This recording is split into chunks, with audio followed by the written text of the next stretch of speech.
jalan-jalan, cuma batuk pilek, tapi kita harus waspada karena sesuatu waktu mungkin dia nggak dirasakan campak itu virusnya udah mengendap di tubuhnya, tapi dia akan aktif saat dia melahirkan, saat dia hamil nanti baru tahu, oh ternyata lahir anak dengan kecacatan yang parah.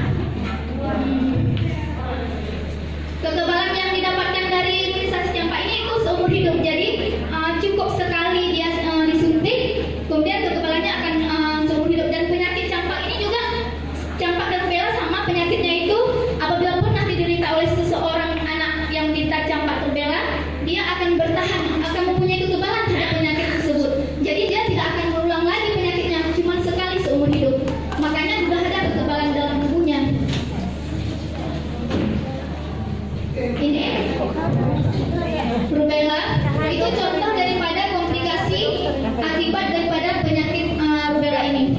Mata itu menyebabkan buta penglihatan, bisa katarak, glaukoma dan berbagai macam.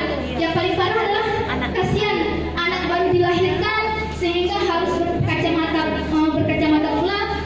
Itu kan perlu biaya yang sangat mahal. Jadi tidak ada obat untuk seandainya sudah mengalami virus campak, anak-anak ini tidak ada obat untuk memberikan pengobatan dia. Makanya cara pencegahan salah satunya adalah dengan imunisasi MR ini.